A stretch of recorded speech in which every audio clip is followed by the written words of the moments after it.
Anytime, any day. Why not right now? Stop looking up to your boss and start being your own boss. Don't work for paychecks. Work for dreams with no regrets. This is Cracking the Entrepreneur Code. If you have the passion, we'll create the blueprint. Now, your host. You know him from his 7 tips to build the business you always wanted, and now you're about to hear a lot more. Jack H.M. Wong. Welcome to another episode of Cracking the Entrepreneur Code podcast show. I'm your host, Jack. I've got a guest, Mario Pecoraro. And Mario actually came from a background of investigation.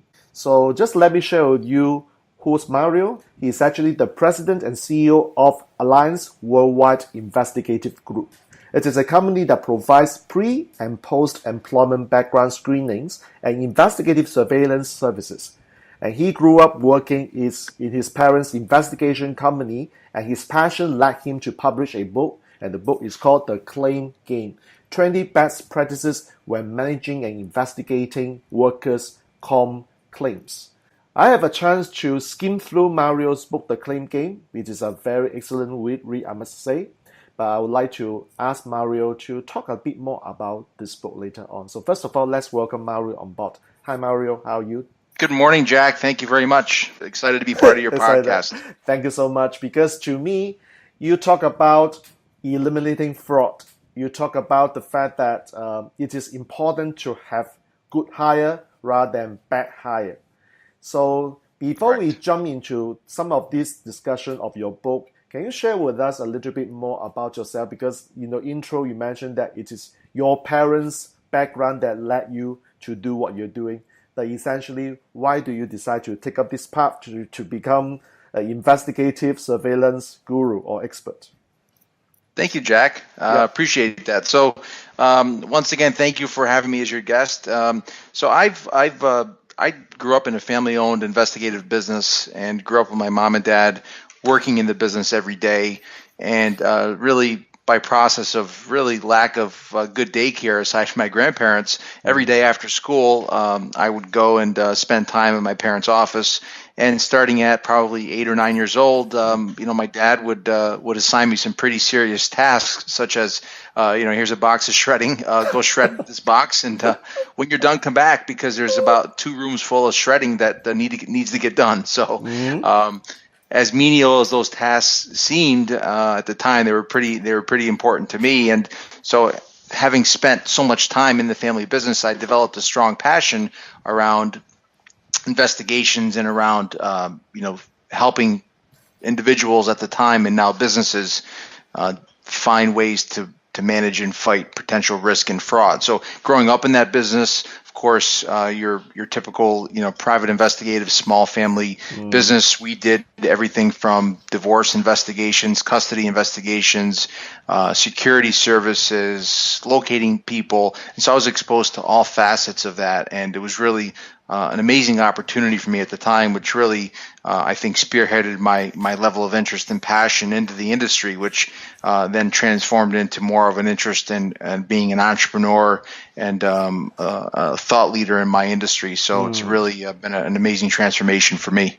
I see. So you kind of like very firm up what you want to do when you were young because of a family background. Like, have you ever wondered or have a thought about being an employee working in the corporate world before you stumble upon this business that you are doing right now? I have not. So I went immediately from working in a family business with my mom and dad to launching my own business in 2005. And I have to say that I think that's not only a blessing, but it's also an opportunity to see that I really don't think I could have ever worked or ever work in a corporate world for that reason. And I see it as it was a huge opportunity for me to have to figure it out and make it work, which is one of the many goals of entrepreneurs these days. How would you describe your entrepreneurship journey since 2005? Is it smooth ride? Is it exciting, or what is it? What does it look like? So it's been an amazing journey, and I want to classify that as I think entrepreneurship is not the destination. It's about the journey. And I think as I started in 2005, it was a time when I realized that I couldn't work in the family business anymore. I was getting married that year, and I decided I really needed to do something that was more focused on the corporate world, more focused on really something that could create a sustainable career path for me. And so I decided to start this business. And Jack, I never went to business school. I joke with folks today and say I went to I'm in my 13th year in business, so I'm still going to business school in my 13 years. And my background and degree is in criminal justice. And when I started the business, I had no entrepreneurial experience. The best experience I had is I flipped a couple residential houses and saw that I could make a few bucks doing that. And so when I decided to launch my own business, I was really pushed by some close friends to do that. And I said, well, how do you start a business? And I said, I've always worked in the industry. I never realized how to start a business. And they said, well, you need to develop a business plan. And I said, well, what's a business plan? And they said, well, it's a plan that articulates what you're going to do with your business. And I said, well, why do I need a plan? I already know what I want to do. I'm going to go out and investigate things for businesses. And they said, yeah, but in order to really come up with a really solid idea of what you want to do, you got to have it written out. And I said, geez, I'm tired of writing things out. I did that all through college. Why do we have to write anything out? So really it was a debate back and forth. And I literally, back in 2005, went on wallstreetjournal.com back then and downloaded a business plan template. And I literally created my business plan online. And I kick myself today because as I've grown to now more than 35 employees, I'm still struggling to try to find that original business plan document. It's probably on some old PCs, 20 PCs ago. And, that document was followed to a T, Jack. I mean, I literally sat down and I identified the areas of business that I wanted to focus on, identified how I was going to develop my target markets, identified how I was going to secure cash to fund the business, identify what my goals were as far as revenue, as far as 3 to 5 year plan. And as I look back, I think that was really the first step or path of entrepreneurship that really taught me a lot about having a direction and having a plan. And so as I look back in those moments, when I started Alliance Worldwide Investigative Group back in 2005, I wanted a name that started with an A because back then, if you were in the yellow pages and you were your company started with an A, you were the first company that somebody was going to call. So that's why I came with the A. Okay. And Worldwide Investigative Group is I thought, geez, I want people to think I'm a lot bigger than I really am. To let them know we can do investigations anywhere in the world. And that really, I think that idea, that vision, that thought, it really is what planted the seed for me to spearhead the growth that we've accomplished through today. So really it's been an amazing journey. I don't believe entrepreneurship is a destination. It's certainly a journey. Right. It sounds very interesting to me because the way you phrase about how you come up with Alliance Worldwide Investigative, I was wondering, oh, gee, my company is WHM Consulting. My company doesn't start with A, it's actually W. So how would it be showing up in the yellow pages? So I was like, oh my God. Well, Jack, the other piece too is the yellow pages back then. Back then, the yellow pages was the place to be to grow business. So I just assumed that, I need to have an ad in the yellow pages. So that's what I did back then. But is it true that sometimes you just need one idea and life will never be the same because of that idea? So I learned from this idea and thank you for sharing. And more importantly, I also found it, first of all, I have to give you huge credit for saying what you have just shared with us about your entrepreneurship journey, because you said that, planning is important after all, because you need to really look at what is your target audience, how do you raise capital. Unfortunately, as I have always discussed with my guests on this show, that these are the things that we will never get to learn in school. We have to learn from school of hard knocks. Or fortunately, if we can have a mentor coaching us or guiding us, that might be even better. So it's not easy as an entrepreneur, I must say. The journey is definitely not a smooth one, in my opinion. So I want to spend a bit more time about your book, The Claim Game, 20 Best Practices When Managing and Investigating Workers' Comp Claims. So first of all, what leads you decide to write this book? So once again, as I embarked on my entrepreneurial journey about 6 or 7 years in, maybe 8 years in, as I got involved with the Entrepreneurs Organization, often termed as EO globally, a lot of the folks in EO became published authors, and I often said to myself, boy, it would be pretty nice to be able to look back and put some of my thoughts, my experiences of having been in the industry for so long in writing. So what was originally what I thought to be an insurmountable task, after having spoken to several other entrepreneurs who had published books, I understood that the process really was one that was not as overwhelming as I had initially thought. So I decided to explore it. Decided to interview a few other authors that were not in my industry, but who were published authors, and I just asked them about the process. And I said, how much time did it take? Was it time consuming? What was the process like? And once I realized what was involved, I set a goal for myself, and the goal was back in 2014 to finish the book and have it published in 2015, and that's exactly what we did. So. Pretty, as I look back, it was a long journey, but one that was very rewarding. And essentially, as I took my life's experiences of not only what I learned growing up in the family business, but also what I learned in my first several years in business, and felt that I could share those thoughts with clients and other folks in the industry that would perhaps help them manage the risk. And that's exactly what the purpose was. Yeah, and for those listeners listening to this show right now, if you want to find out this book, it is actually available in Amazon. Of course, at the end, I will ask Mario to share with you where you can get this book. But I just want to let you know that, listeners, this book is not a 30-page book. It's not a 50-page book. I mean, it's actually a 150-page book. So the amount of time spent on writing this book, Mario, I imagine would be quite a long time. I mean, that's my first impression. But I love the fact that you said that after all, it's not so bad because you're writing or sharing your life experiences.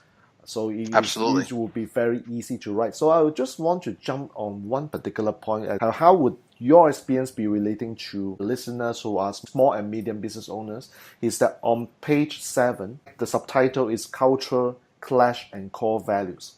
So this is the paragraph you have written. Okay, I'll just kindly quote that if I have the permission to do that. Absolutely. You have to hire for culture and core values, period. And this is the sentence that struck me. Workforces are made up of teams because business is a team sport, of course. Even if they are very small ones, which suit my audiences. And if the new hire doesn't fit the culture or the core values you and the rest of your people hold dear, you are never going to force that kind of fit no matter how good he or she looks on paper. You should know what your organization's core values are and be ready to hire and fire by them. I mean, so far, this paragraph actually gives me a lot of insight about cultural value, core value, which a lot of my clients, when I ask them, do you know what your organization stands for? And I will listen for a moment of pause and silence.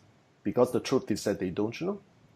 How are they able to hire the right people? But assuming a company is able to identify the organization value and the core value, so why is it important to make sure that the hires understand this before the company decided to hire them? From my experience, Jack, and I'm only speaking from my experiences, I've done quite a bit of hiring. And I don't like to use the word firing. I like to use the word freeing up someone's future.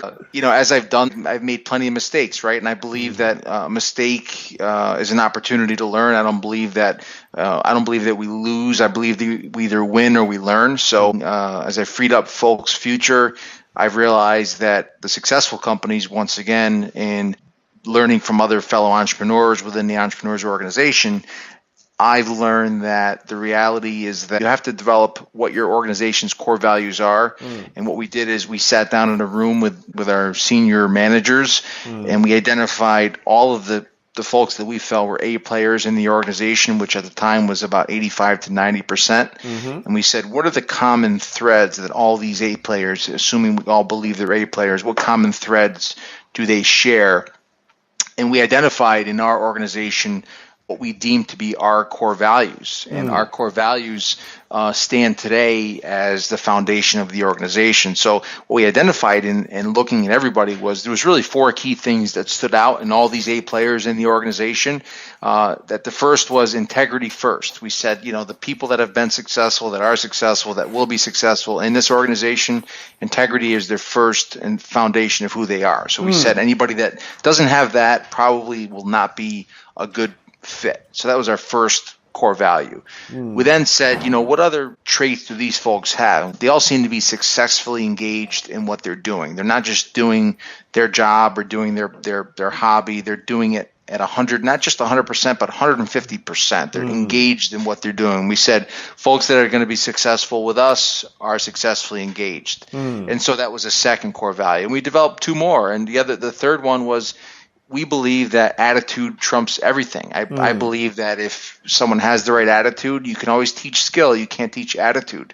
And so we said, folks that are successful have a positive attitude. And once again, Jack, these were all folks that we identified as these are common threads that everyone had in the organization. And the last core value was having a passion for excellence. We said that these folks in the organization, not only do they have integrity, not only are they successfully engaged, not only do they have a great attitude, but they have a passion to be excellent. And we felt that these were essentially our core values. So prior to that, if we saw someone that looked good on a resume that perhaps we didn't even look at core values, but perhaps was going to add a lot of value to the organization, we would just bring them on.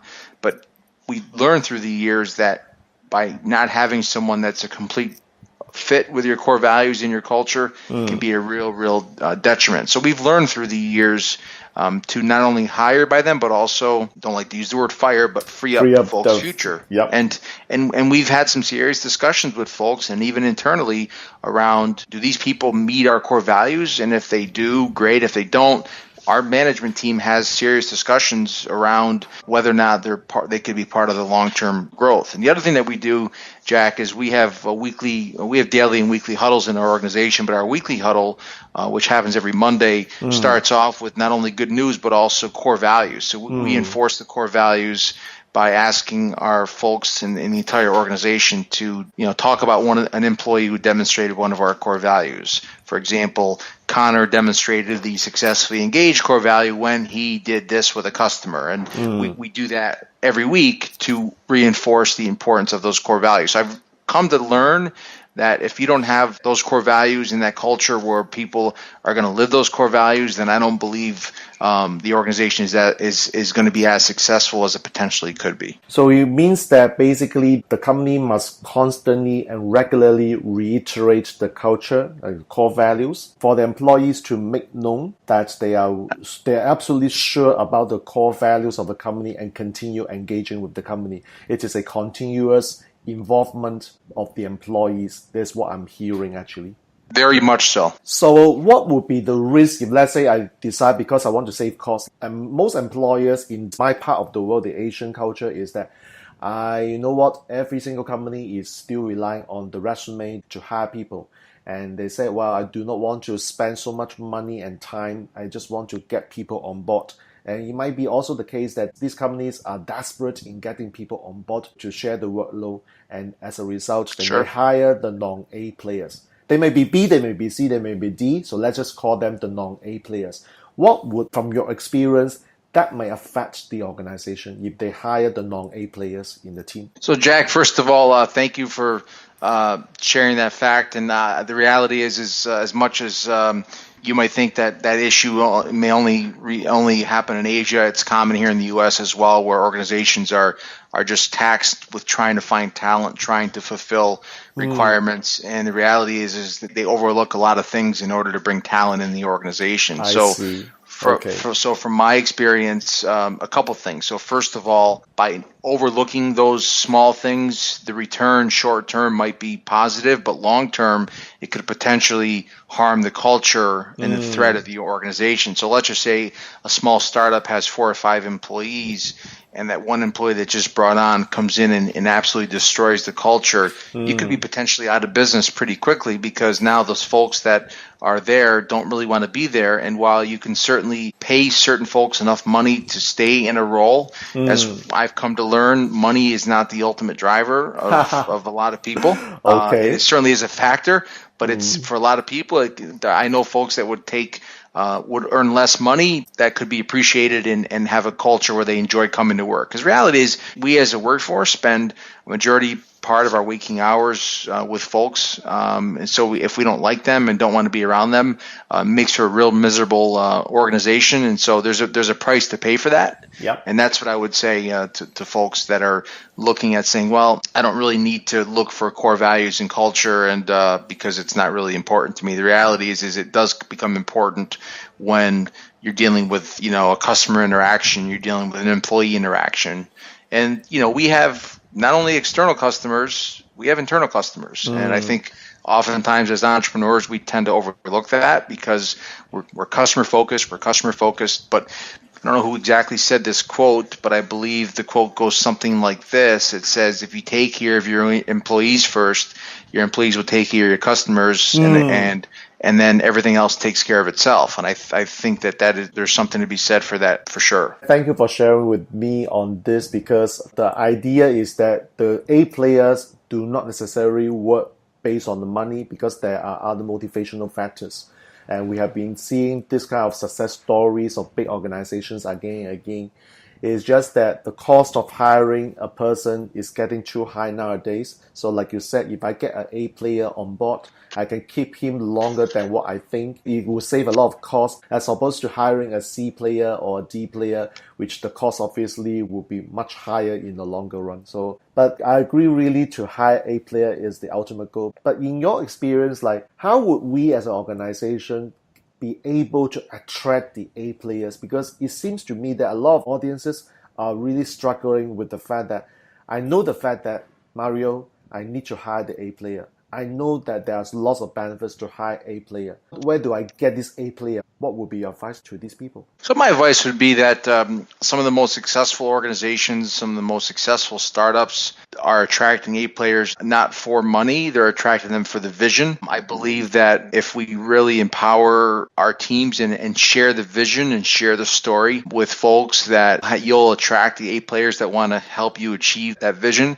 And so part of that is, as I've read from many other successful, industry leaders and authors, that, you have to constantly share your vision. You have to constantly, attract the talent and the folks that want to be part of your vision and inspire those folks to help you achieve that vision. And so part of that is finding like-minded individuals.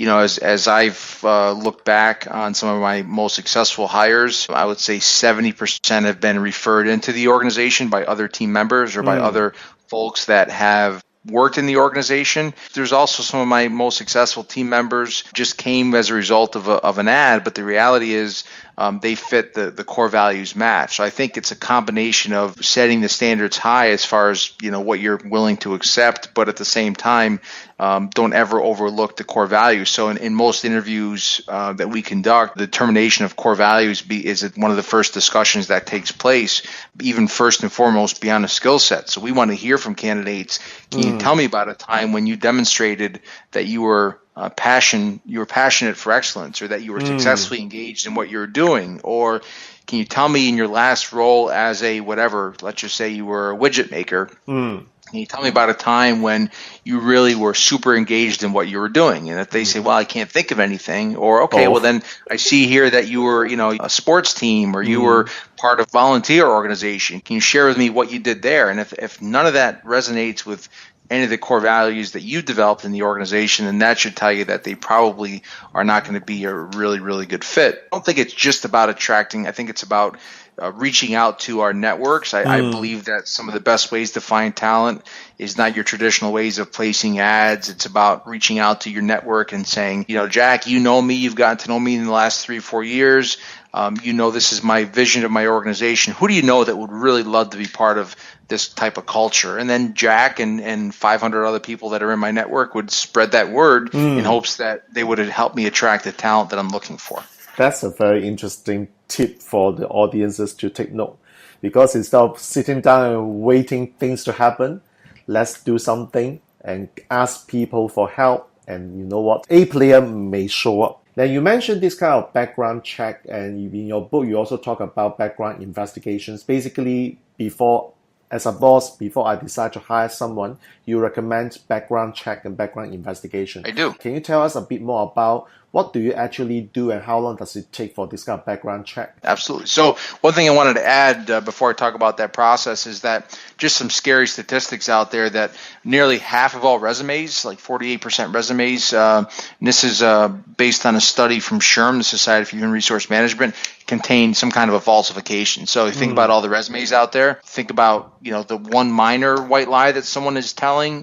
Think about the impact that person who says they have an engineering or a certain degree has, and then when it's verified that they really have not achieved that degree, what the impact that could have on your organization and your reputation with your clients. So I just wanted to share that. Sure. So typically with background investigations, they take, for a comprehensive background investigation, it's 3 to 5 business days is what we tell our clients. And that's for a comprehensive look into all aspects of a person's background, including but not limited, of course, to criminal activity, education verification, references, employment, sex offender history, and a number of other searches depending on the industry that they're going into. But generally, as a rule, it's 3 to 5 business days for a comprehensive background investigation. And ultimately, it's a very good return for folks that are considering employment. Right. That's good to know that it's not like a lengthy period for you to do all sorts of checks. Okay, so this is important to know. And how about, like, I do know that in this part of the world, again, I'm sharing what I know in this part of the world, they will get people to look into the applicants. We all believe one thing, that the resume does not really tell the truth nowadays, because I can camouflage the resume for sure to actually make it look like lies. So I would do something called due diligence. So in this part of the world, it seems to me that we use the word due diligence a lot more than background check. So the due diligence may be talking about going to your social media account and just see what you post, or go to your LinkedIn profile if you have one, and to see what are your connections. Will your background check covering this part as well? So there are some laws that govern background investigations in the U.S. Right. And those laws involve, candidates having certain rights with respect to the information that's compiled, the accuracy of the information, and how that's used against them. So we certainly have the ability to look at one's social media, both professional and personal profile. Right. It's a matter of how the results are reviewed, interpreted, and used in the course of a hiring decision, because ultimately an applicant is entitled to see a copy of the report and to ultimately refute anything that's in the report. So that's definitely a conflict, because the reality is, with modern day technology, most hiring managers, of course they will never admit to this, but they are certainly doing exactly what you just said before they even bring somebody in for an interview. And then at that point, that's probably becoming a discriminating factor before they even consider the background check process. So in such case, if I'm not able to utilize the information on social media to hold against them, can I, as a boss, still not to make a decision not to hire the person based on other reasons? Yeah, and so the reality is that, the background investigation is only one element. Right. There could be many other reasons. You might choose to find somebody more qualified. You might choose to find somebody within a more reasonable salary. You might choose to find somebody that is more qualified to grow into a larger role. So it's only when you specifically state that your hiring decision is contingent upon the background, and then you decide that you don't hire them based on that without a legitimate reason, is where companies can get into some trouble. Yeah, so in other words, at the end of the day, without knowing this aspect of the legal requirement, it's still good to get experts like you, so that you know what kind of background checks will fit to the parameters of the law, so that I will not get myself into trouble. That's what essentially I'm hearing. Absolutely. Right. Absolutely. It's the cost of a proper background investigation is I would consider that a very small insurance policy that you're paying to protect your reputation and to manage your risk in the workplace. Thank you for that. And in your book, you also talk about concept of training and train some more. This is a part and parcel of your risk mitigation strategy. I always wonder, training, what exactly training is about? Is it just to have a regular meeting each week, like you said, to inculcate the idea of the core value, or what else do you do as part of the training to the people? So we believe that training is, once again, much the entrepreneurial process is a journey. So we believe in ongoing training for not only me as the leader of the organization, but for our entire staff, that training should be part of a regular curriculum. And so in that particular case, what we're referring to is everything from your company's processes and practices, and also the client interaction as well as the customer service interaction. So we believe that there should be training around what your organization's core values are, what your organization's tolerance level is with certain parameters from clients, as well as how you can best manage client expectations to exceed their expectations. So, for example, a lot of organizations will train on their business processes. They'll train on, all right, this is what you should be doing on Mondays and Tuesdays and Wednesdays and Fridays. But a lot of organizations are not training, folks on how to best handle a customer service situation in the most optimal way. They just assume the old adage, well, treat people how you'd like to be treated. Well, there's some people out there who don't really care about customer service, so that's probably not a good answer. So it's about training them on what your organization would like. So, for example, if you're in a retail store and someone comes up to a person and says, "Hey, excuse me, would you tell me what aisle, your screwdrivers are in?" Or whatever it might be. A lot of folks might say, "Well, it's right down and it's point down to aisle 7." Versus someone else might say, "Well, follow me. Let me take you exactly where they are." So that might be a training process where the organization trains folks on ensuring that you're living the customer service to the expectations that are set. So that's a big piece. Right. And then the last piece is risk training. What is being done in this world today? Risk is become forthright. So what are we doing to train folks on ensuring that there are no breaches within the organization, both from a physical and from a cyber side? What are we doing to ensure that folks don't just let someone in the organization who may not be qualified to come in, who could potentially cause harm or danger, both from a cyber or from a physical side? So, in my opinion, training is an ongoing process that should cover all aspects of a person's journey within an organization. Thank you for that. And I just relate to one of my coaches in the past. A couple of years ago, one of my coaches actually said that if you are doing training for people and you're doing it for the sake of getting the person to be familiarized with the process, and that is actually not a good form of training, because at the end of the day, educating the staff is important. It's more important than training. And the reason why he said is that, the education would also cover the reason why we do this, not just the process itself. If the employees understand fully the reasons for doing certain things, that will coincide with the core value, and that will make the training, the outcome of training, a lot more effective. What I want to do is that I do have 2 more questions for you before we end. Absolutely. So one thing is that, so you have already written a book, The Claim Game. So are you planning to write another book? Because there are lots of authors out there. They are talking about writing the second book, the third book, and some are writing their 12 books and 15 books. So how about you? Do you have plans to write another book? And what are you going to write about? Absolutely. So, boy, you've just inspired me to maybe look at more than just a couple books. You said 12 or 15. I might have to look into that now. Oh, my goodness. Is it good news or bad news? I don't know. So I am in the process of launching another book that focuses on the risks associated with making bad hiring decisions. So my first book was on insurance claims and claims overall in the workplace as they deal with workers' comp and insurance. And the next book is really about how to avoid a costly hiring mistake, because ultimately I believe that if an organization can learn that the cost of a bad hire can be several hundreds of thousands of dollars and learn ways to avoid that, it can really be a big savior to an organization. So big fan of that, and as a result, I'm going to be talking about how to best avoid costly hiring mistakes. And suddenly there's a statement that pops up in my mind. I'm not sure whether you like it, but if you do, you can actually use that. I'll give it as a free gift to you. The statement that I want to make is that hiring the right person makes you money. Hiring the wrong person actually will cost you a lot more money. Absolutely. I couldn't agree with that statement more, Jack. Could not agree more.